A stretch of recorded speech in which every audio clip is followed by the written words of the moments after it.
चलो question number આપણે હમણાં છેલ્લો જે વિડિયો મૂક્યો ને તેમાં 31 સુધી કરાવી દીધેલું છે બરાબર. ગઈકાલે મેં એક વિડિયો પોસ્ટ કરાવેલો એમાં 31 સુધીના ક્વેશ્ચન્સ ઓલરેડી આપણા થઈ ગયેલા છે. તો એનાથી આપણે આગળના ક્વેશ્ચન્સ કરીએ. ક્વેશ્ચન નંબર 32 બરાબર. The total energy of a hydrogen atom in its ground state is minus 13.6 electron volt. બરાબર. તો ધરા અવસ્થામાં એની કુલ ઉર્જા છે minus 13.6 electron volt. If the potential energy in a first excited state is taken as 0, then the total energy in a ground state will be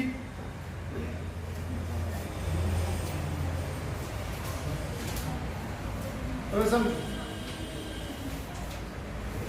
n बराबर 1 એટલે શું કહેવાય ગ્રાઉન્ડ સ્ટેટ.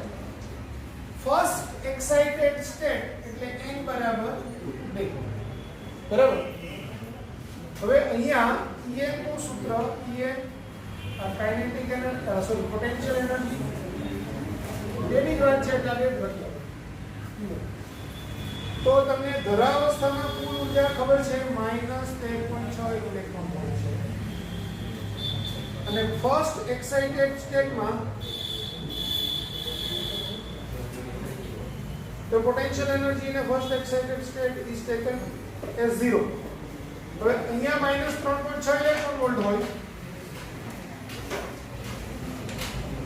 તો અહીંયા કેટલી હોય -3.4 ઇલેક્ટ્રોન વોલ્ટ હોય.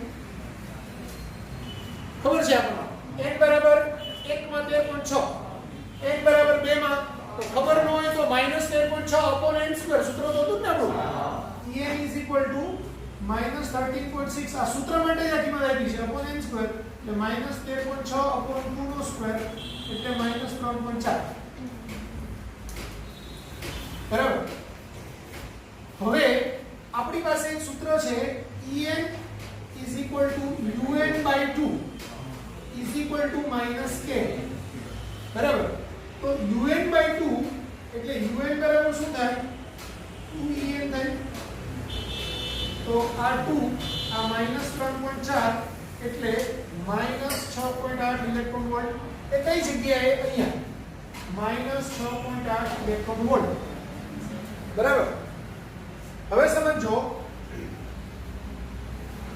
રકમમાં એમ કીધેલું છે નિયમ પ્રમાણે આટલી હોવી જોઈએ પણ એમ કીધેલું છે કે જો પ્રથમ ઉત્તેજિત અવસ્થામાં સ્થિતિ ઊર્જા શૂન્ય લેવામાં આવે પ્રથમ ઉત્તેજિત અવસ્થામાં સ્થિતિ ઊર્જાને શૂન્ય લેવામાં આવે તો ગ્રાઉન્ડ સ્ટેટમાં કુલ ઊર્જા કેટલી હશે?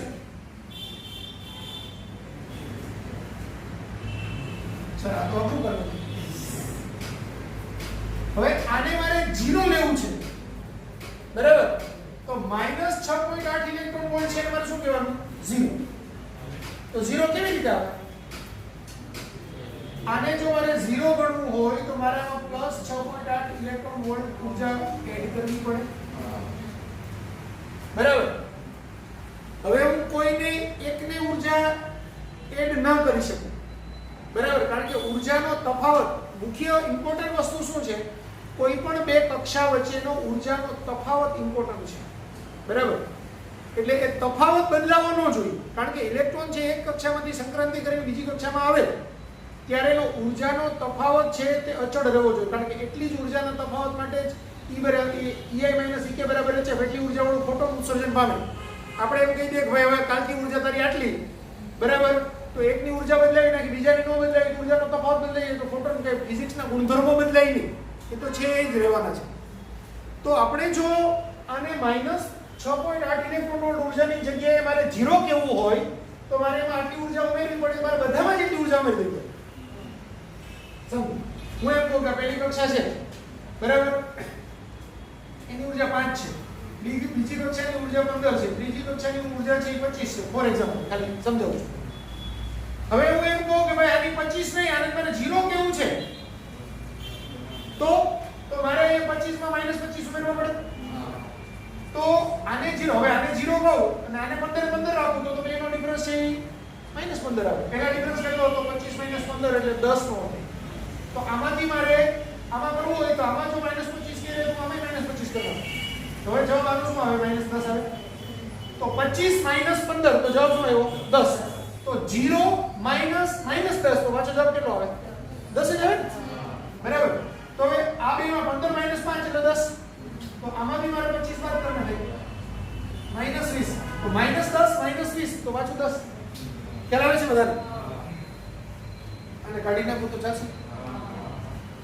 તો હવે જેવું આમાં કર્યું એવું જ મારે આમાં કરવું પડે. એટલે મારી પાસે અહીંયા 6.8 ઇલેક્ટ્રોન વોલ્ટ ઊર્જા છે, આમાં ઉમેરવું તો મારે આમાં પણ 6.8 ઇલેક્ટ્રોન વોલ્ટ ઊર્જા ઉમેરવી પડે. 6.8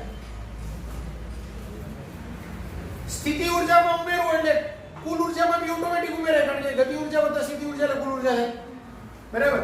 તો આમાં 6.8 ઇલેક્ટ્રોન વોલ્ટ ઊર્જા હું ઉમેરું તો આ -13.6 ઇલેક્ટ્રોન વોલ્ટ છે વત્તા 6.8 એટલે કેટલું થાય? 13.6 માંથી 6.8 બાદ કરીએ તો -6.8. તો આપણો આન્સર -6.8 ઇલેક્ટ્રોન વોલ્ટ આવે. તો આપણો એ ઓપ્શન કયો છે?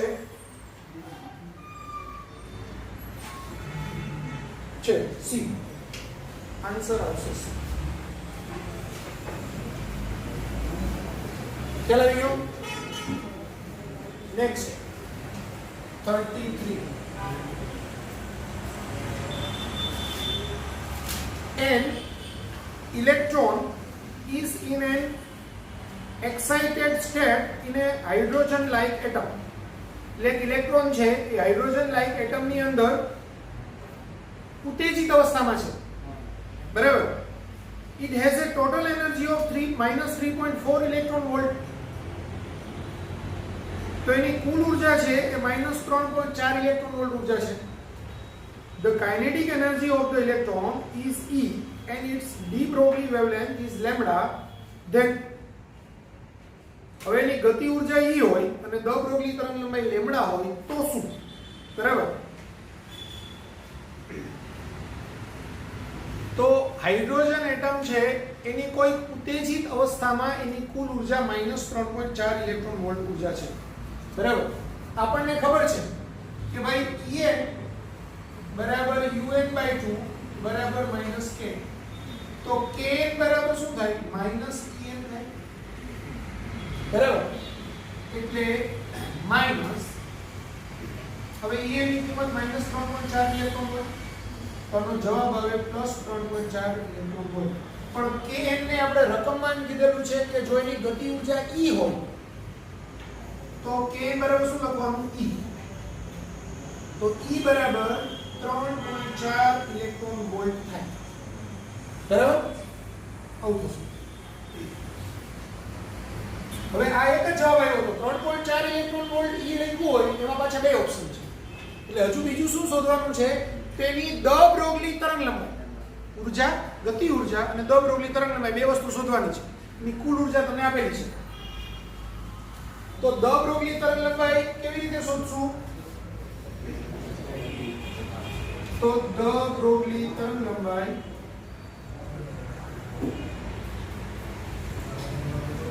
લેમ્બડા h mv અથવા તો h/p અથવા તો h/√2mk.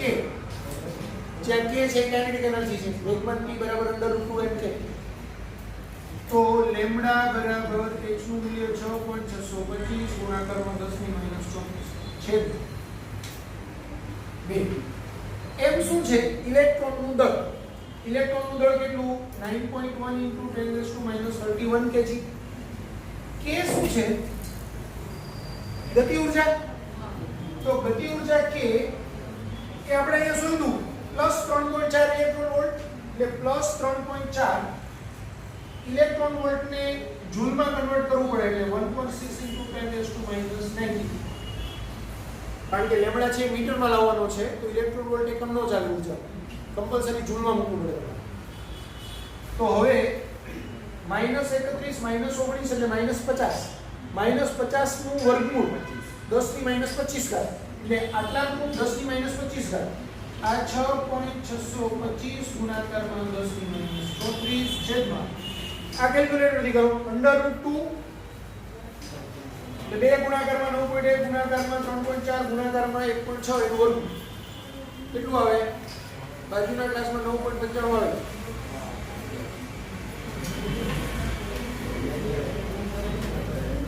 તમે કઈ નવું લાવો તો મને ખબર નથી.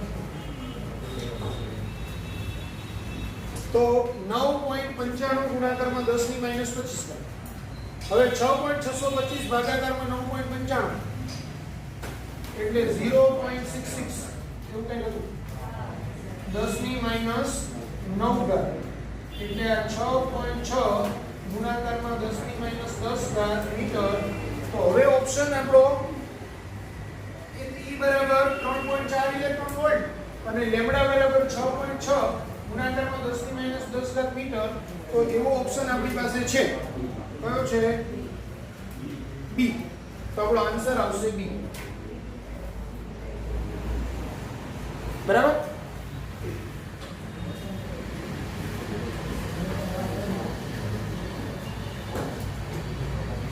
ક્વેશ્ચન નંબર 34 34 નંબરનો પ્રશ્ન.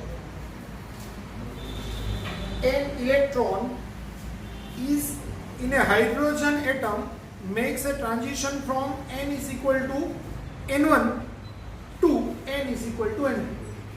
એટલે હાઇડ્રોજન એટમની અંદર n1 થી n2 માં સંક્રાંતિ થાય છે. ક્વોન્ટમ આંક n1 હોય એમાંથી ક્વોન્ટમ આંક n2 માં સંક્રાંતિ થાય છે. The time period of the electron in the initial state.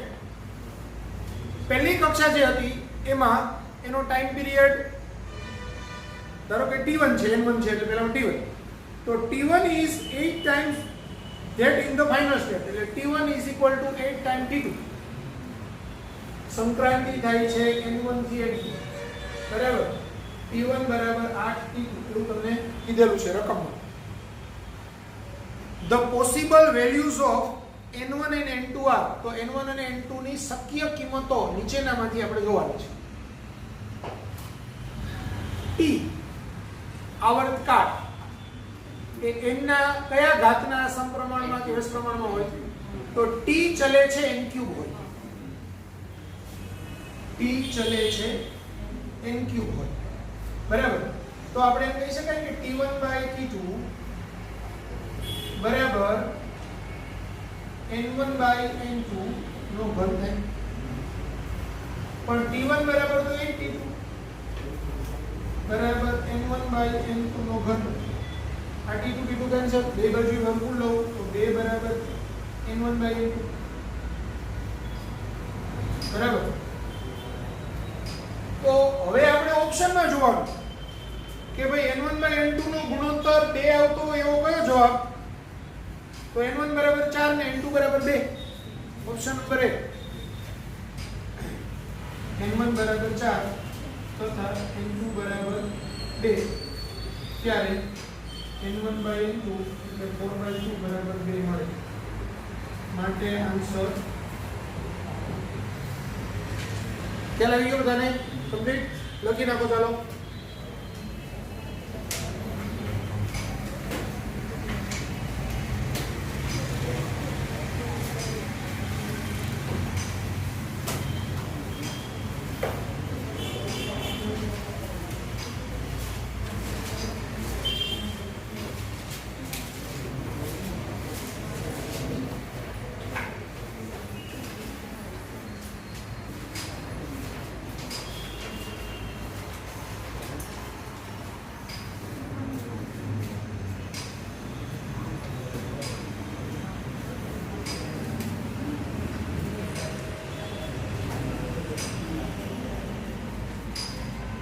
Next question. Question number 35.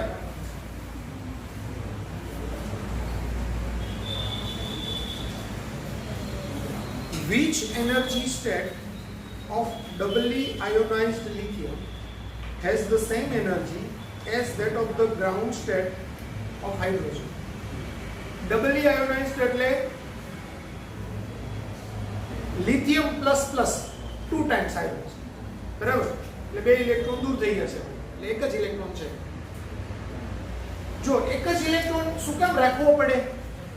કારણ કે બોહર મોડેલ એવા પરમાણુમાં જ લાગુ પડી શકે કે જેની બાહ્યતમ કક્ષાની અંદર એક જ ઇલેક્ટ્રોન. એટલે હાઇડ્રોજનમાં સીધો લાગુ પડે. હિલિયમમાં H+ હોય તો જ લાગુ પડે. અને લિથિયમમાં H++ હોય તો લાગુ પડે. હાઇડ્રોજન, હિલિયમ, લિથિયમ અને બેરિલિયમ. બેરિલિયમમાં H આપણે ટૂંકમાં +++, 3+ હોય તો જ લાગુ પડે. બરાબર? તો લિથિયમની કોઈ nમી કક્ષાની ઊર્જા અને હાઇડ્રોજનની પ્રથમ કક્ષાની ઊર્જા બે સરખી થાય એના માટે લિથિયમની nમી કક્ષાનો ક્વોન્ટમ શોધવાનો છે, n શોધવાનો. લિથિયમ માટે n. તો લિથિયમ પ્લસ પ્લસ ની nમી કક્ષાની ઊર્જા બરાબર હાઇડ્રોજનની ગ્રાઉન્ડ સ્ટેટ એટલે ધરા અવસ્થા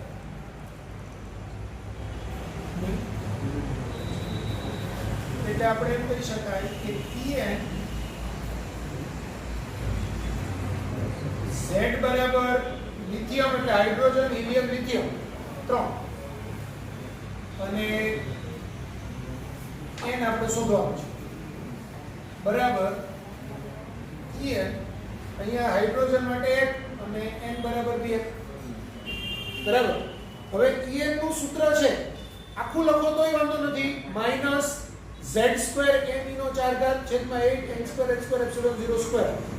બરાબર. એ યાદ ન આવે તો આમાં આપણું આટલાથી કામ ચાલી જશે -13.6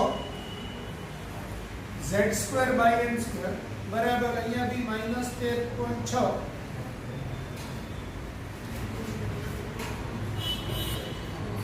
z'²/n²બરાબર.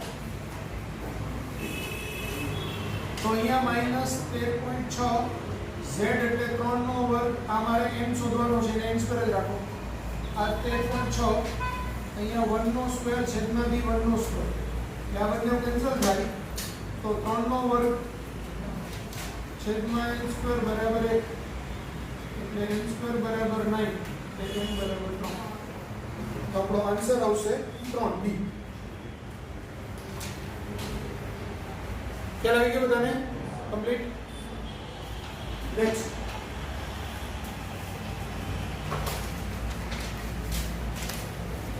36મો ક્વેશ્ચન.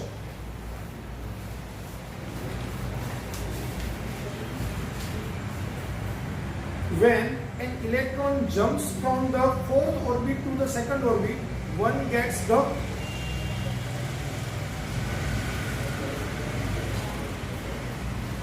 n બરાબર 4 માંથી n બરાબર 2 માં સંક્રાંતિ થાય છે. તો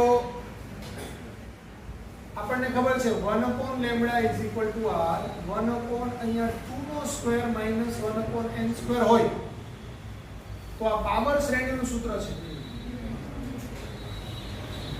જ્યાં n બરાબર 3 4 5 હવે આમાં પહેલી કિંમત મૂકો તો પાવર શ્રેણીની પ્રથમ રેખા મળે, બીજી કિંમત મૂકો તો દ્વિતીય રેખા મળે. તો અહીંયા 2 છે એનો મતલબ પાવર શ્રેણી છે અને અહીંયા 4 છે એનો મતલબ દ્વિતીય રેખા. તો આન્સર શું આવશે? Second line of Balmer series બી.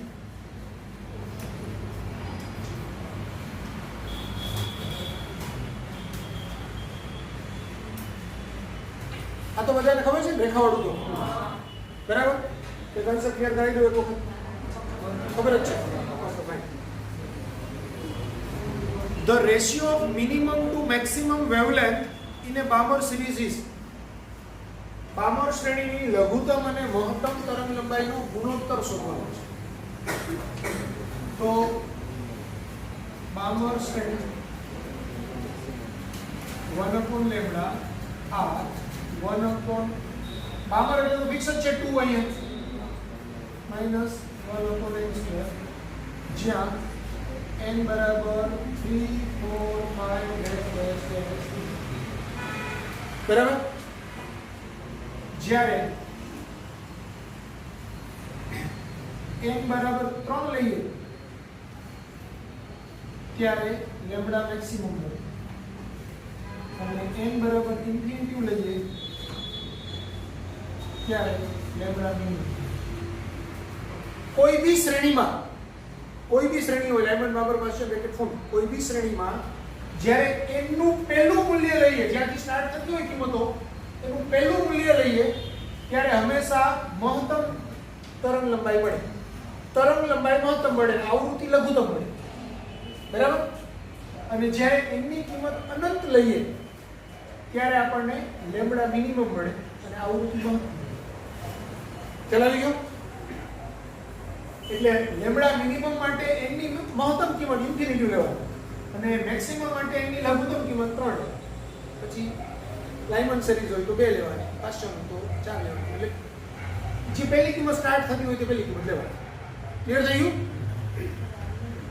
તો હવે 1 લેમ્બડા મિનિમમ, તો મિનિમમ નું સૂત્ર લખવું હોય ત્યારે મારે શું લેવાય? આ ઇન્ફિનિટી લેવાય, એટલે આ r બાય આ તો 0 થાય 1 ઇન્ફિનિટી નો સ્ક્વેર, એટલે r/4. તો લેમ્બડા મિનિમમ બરાબર 4 બરાબર. અને 1 લેમ્બડા મેક્સિમમ એટલે r 1/2 નો સ્ક્વેર માઈનસ 1/3 નો સ્ક્વેર, લઘુત્તમ કિંમત લેવાની m બરાબર 3. તો આ થશે r 1/4 માઈનસ 1/9, તો 9 માઈનસ 4 એટલે 5, 5 ના છેદમાં 9 ચોક 36, એટલે આ 5r/36. તો લેમ્બડા મેક્સિમમ બરાબર 36/5. હવે lambda minimum by lambda maximum, તો lambda minimum by lambda maximum બરાબર આ છે 4/r, છેદનો છેદ અંશમાં જાય એટલે 5r અંશમાં જશે, તો 5r/36. એટલે આ બે કેન્સલ, 9 ચોક 36, 5/9. તો આપણો 5/9 આન્સર આવે એ.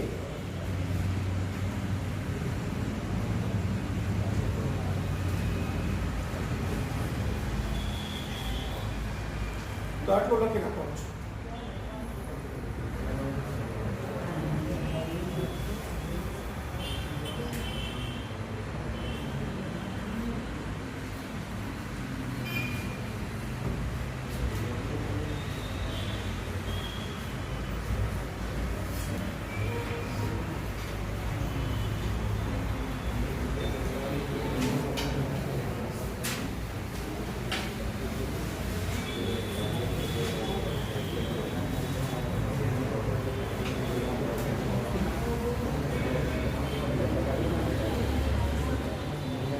Next question.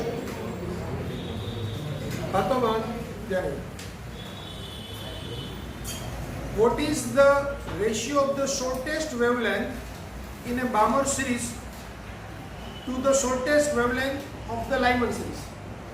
Balmer શ્રેણીની લઘુત્તમ તરંગ લંબાઈ અને લાઇમન શ્રેણીની લઘુત્તમ તરંગ લંબાઈનો ગુણોત્તર.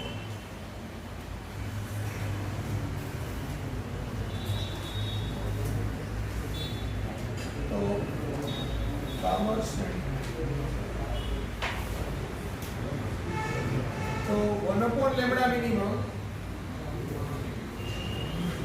બરાબર r 1/2 નો વર્ગ. હવે લઘુત્તમ ક્યારે મળે? એનું કયું મૂલ્ય લેવાનું? ઇન્ફિનિટી. એટલે 1/∞ નો સ્ક્વેર, તો શું થશે?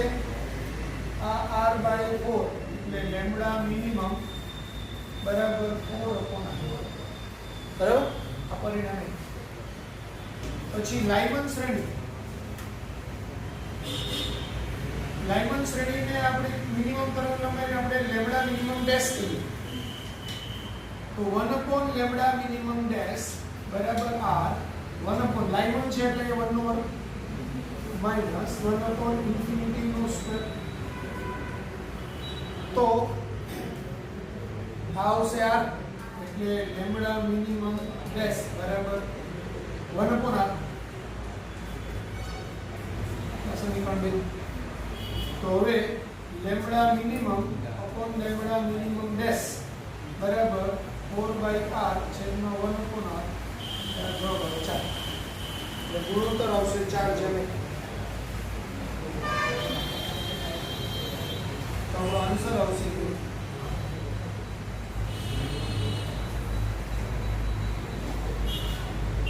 39 નંબરનો ક્વેશ્ચન. ધ્યાન આપજો. આમાં ક્યાં લાગી ગયું બધાને? બરાબર, બે ના સૂત્ર લખીને ઇન્ફિનિટી લઈ લેવાનું અને પછી એનો ગુણોત્તર લઈ લેવાનો. 39. Hydrogen atom from the excited state comes to the brown state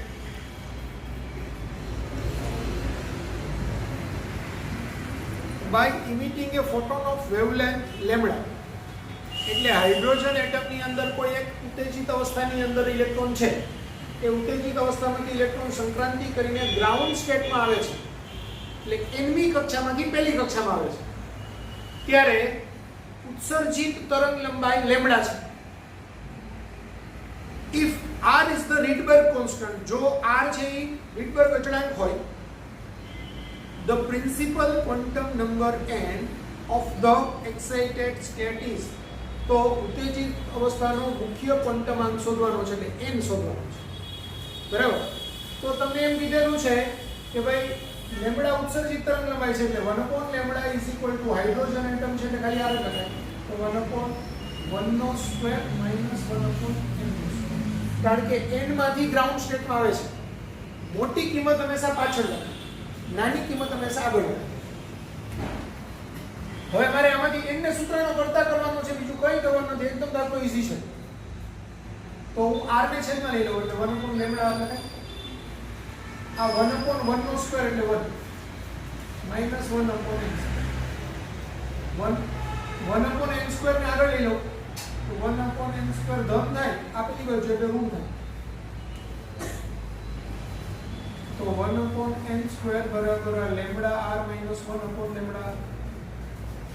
માટે n² બરાબર લેમ્બડા r minus 1 માટે n બરાબર under route lambda r minus 1. તો આ આપણો જવાબ એ. બરાબર,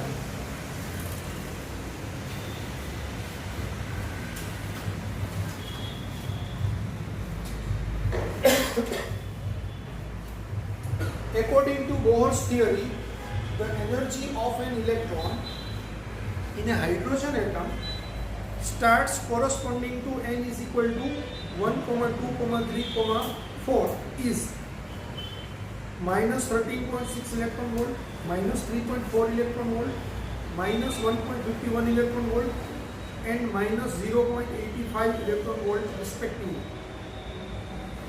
In order to obtain the emission of H beta line of a Balmer series, the energy that has to given to a normal hydrogen atom is. શું કહેવા માંગે છે જરા સમજાવી દો.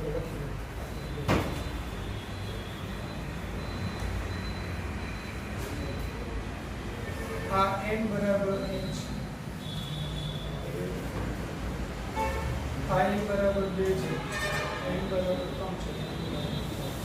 હવે આમાં એની ઊર્જા આપી છે -13.6 ઇલેક્ટ્રોન વોલ્ટ, આ -3.4 ઇલેક્ટ્રોન વોલ્ટ, આ -1.51 ઇલેક્ટ્રોન વોલ્ટ અને -0.25 ઇલેક્ટ્રોન વોલ્ટ.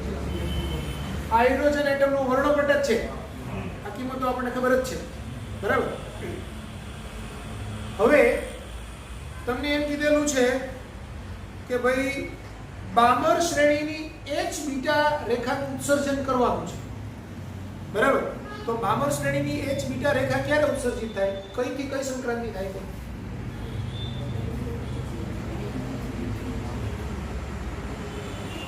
જો બામર શ્રેણી એટલે બીજી રેખા ફિક્સ આવી ગઈ, ચોથામાંથી બીજા, પરફેક્ટ, ચોથામાંથી બીજામાં સંક્રાંતિ થાય તો બામર શ્રેણીની h બીટા રેખા મળે. એટલે ચોથામાંથી સંક્રાંતિ ક્યાં થવી જોઈએ? બીજા. તો બામરની h બીટા રેખા મળે. બરાબર.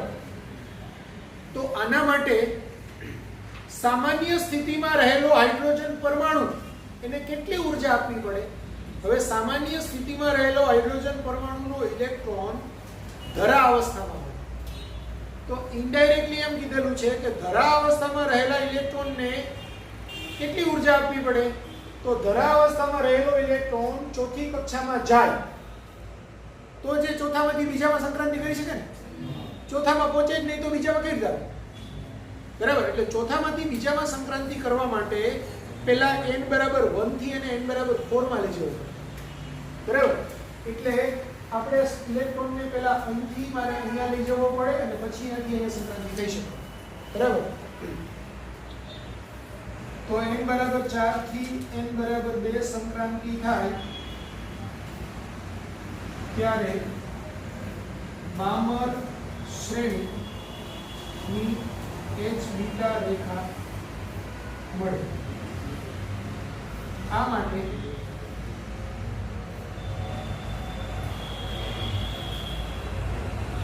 સામાન્ય હાઇડ્રોજન પરમાણુ ના n બરાબર 1 કક્ષામાં રહેલા ઇલેક્ટ્રોનને n બરાબર 4 કક્ષામાં મોકલવો પડે.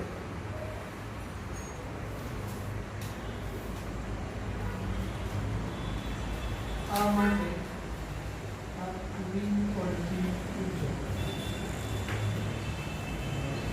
બરાબર E4 માઇનસ 0.85 માઇનસ 0 પેલી કક્ષામાં તો 13.6 13.6 આ માઇનસ માઇનસ પ્લસ એટલે 13.6 માઇનસ 0.85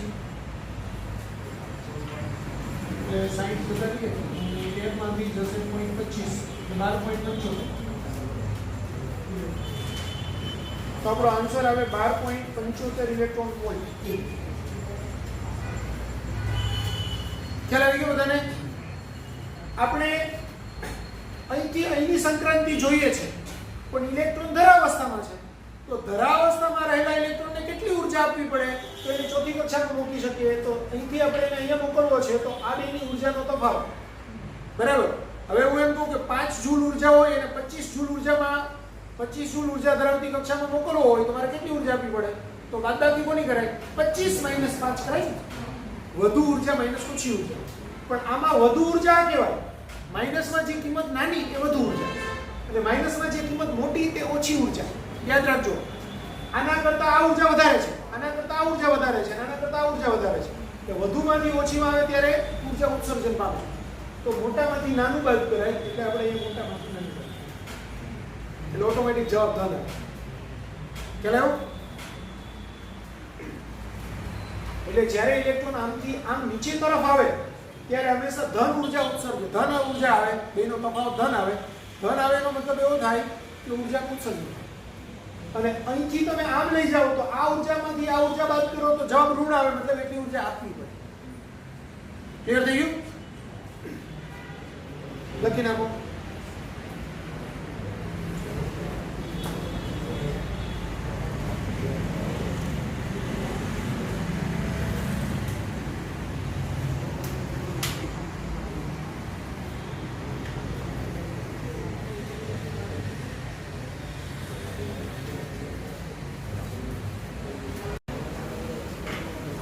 चलो क्वेश्चन नंबर 41.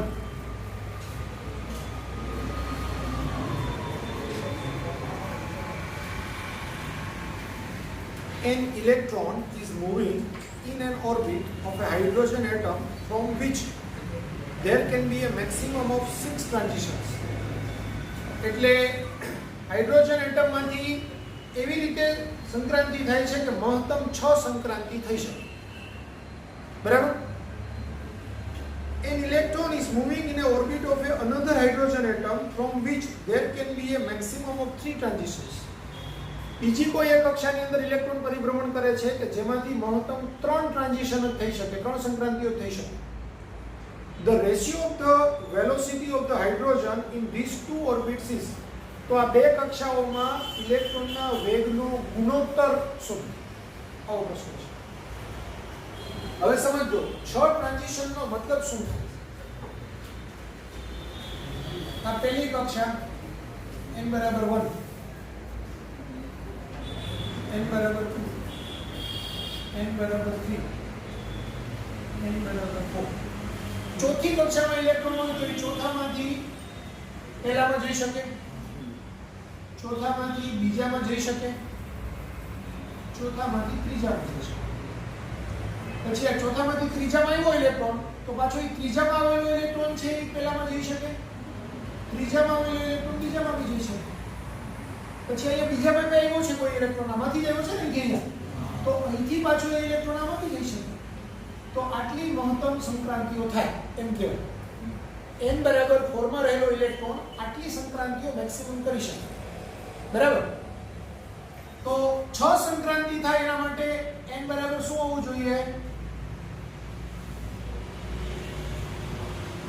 n બરાબર 4 માં ઇલેક્ટ્રોન હોવો જોઈએ તો એ મહત્તમ 6 સંક્રાંતિ કરી શકે.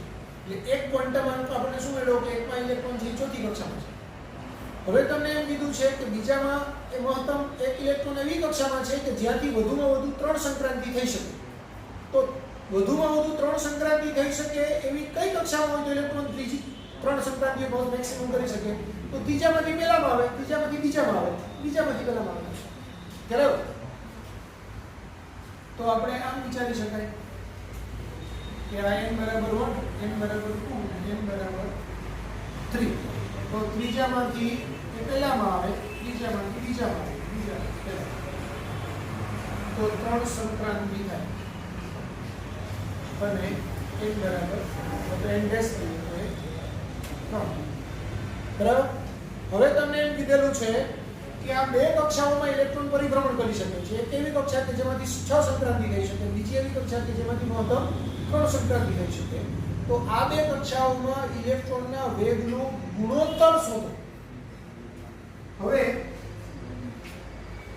Vn ચલે છે 1/n માટે Vn/Vn ડેશ, કારણ કે આને n કીધું છે તો આને n ડેશ કીધું છે. તો શું થશે? વ્યસ્ત પ્રમાણમાં છે એટલે ઊંધું થઈ જશે. n ડેશ બાય n વ્યસ્ત પ્રમાણ છે એટલે તો n ડેશ એટલે 3 અને n એટલે 4. બરાબર. તો આન્સર શું આવશે? 3/4. તો આન્સર આવ્યો 3/4 ડી. મેલ પડી ગયેલો છે, રિસર્ચનો થોડો ભોગ આપો ના ન પડો. ફટાફટ બતાવી દો. જો the transition in A He plus ion that will give rise to a spectral line having the same wavelength as that of the same spectral line in a hydrogen atom. તો હિલિયમ પ્લસ ની અંદર જે ઉત્સર્જન થાય એ જ એટલી જ તરંગ લંબાઈ હાઇડ્રોજનની બી કોઈ એક ઉત્સર્જન માટે મળે છે.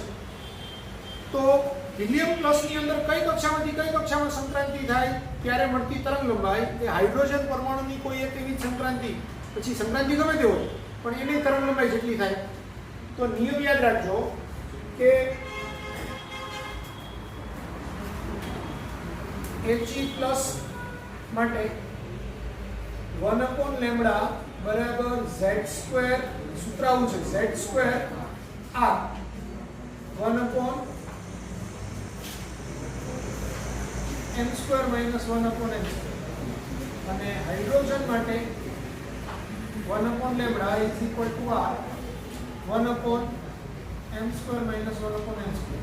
હવે જો આવો જવાબ મારે લાવવો હોય અહીંયા તો લિથિયમ હાઇડ્રોજન માટે તો સાઈડ બરાબર 2 છે એટલે મારે આવું કરવું પડે, આને ડેશ ડેશ કરવું, m ડેશ ને m ડેશ.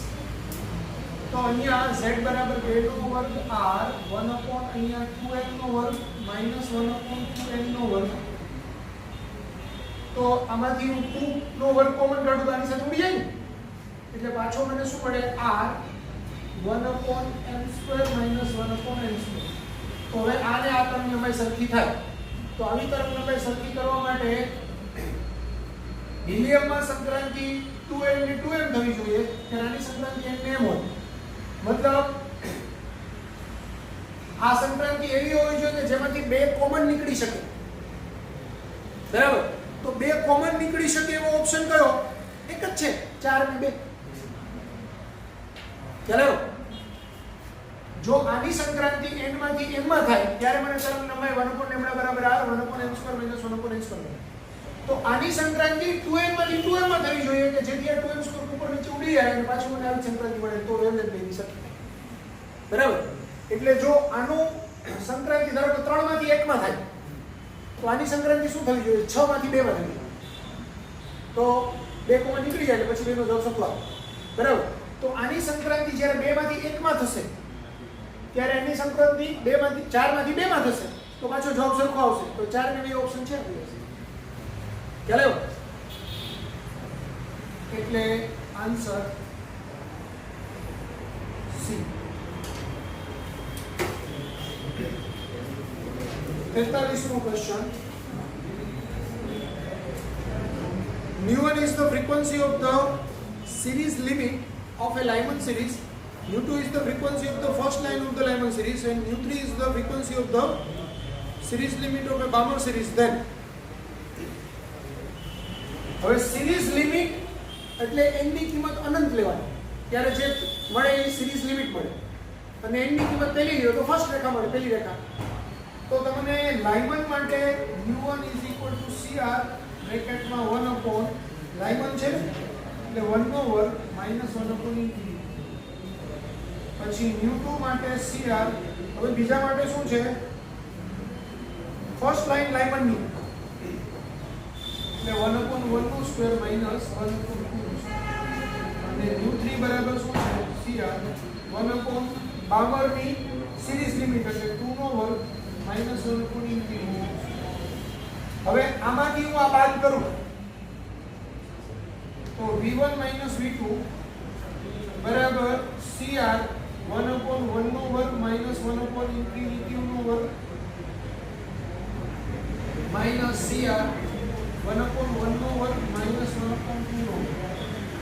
હવે સમજો આ cr આને ગુણે cr આને ગુણે આ minus cr આને ગુણે તો આ બે ઉડી જાય અને આ માઈનસ માઈનસ પ્લસ થાય છે, પ્લસ વાળું આગળ આવે એટલે cr આનો જવાબ 1 upon 2 નો સ્ક્વેર minus 1 upon infinity નો સ્ક્વેર થાય.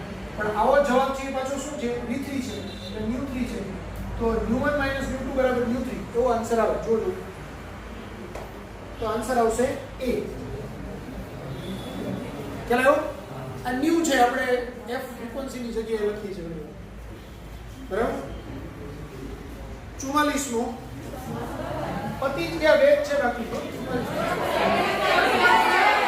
મિનિટ વધારે રિસર્ચ કરવું. In the confidence of hydrogen the lowest orbit corresponds to ઓછામાં ઓછી વેવલેન્થ એટલે n બરાબર 1 હોય ત્યારે એની એનર્જી છે તે લઘુત્તમ હોય -13.4 કે સૌથી ઓછામાં ઓછી છે. તો આન્સર આવશે મિનિમમ એનર્જી c. અને 45મો છેલ્લો. Calculate the highest frequency of an immediate photon in a Paschen series of a spectral line of hydrogen atom. હવે frequency highest ત્યારે wavelength lowest. લઘુત્તમ wavelength એટલે તો f maximum બરાબર c by lambda minimum બરાબર c. હવે 1 upon lambda minimum એનું સૂત્ર છે cr 1 upon હવે કઈ સિરીઝ છે? Paschen એટલે લાઇમન બાબર પાસ્ચન 3 નો વર્ગ minus 1 upon infinity નો સ્ક્વેર એટલે આ cr by 9 આવે. c ની વેલ્યુ 3 into 10 to 8 આવે. r ની વેલ્યુ 1.097 into 10 to 7 upon 9 આ બે કેન્સલ થાય 3 આવે. આ 0.3 કરી દઉં એટલે 3 અહીંયા 19 17 18 અહીંયા 17 આવ્યું 17 એટલે 5 2 આવ્યું એટલે 34 10 ની અંદર ઘાત તો આને એક પછી એમ લઈ લીધું તો 3.7 × 10⁻14 હર્ટ્ઝ આવું લખી શકાય. તો આપણો આન્સર આવે એ. ક્લિયર થઈ ગયું બધાને? કમ્પ્લીટ.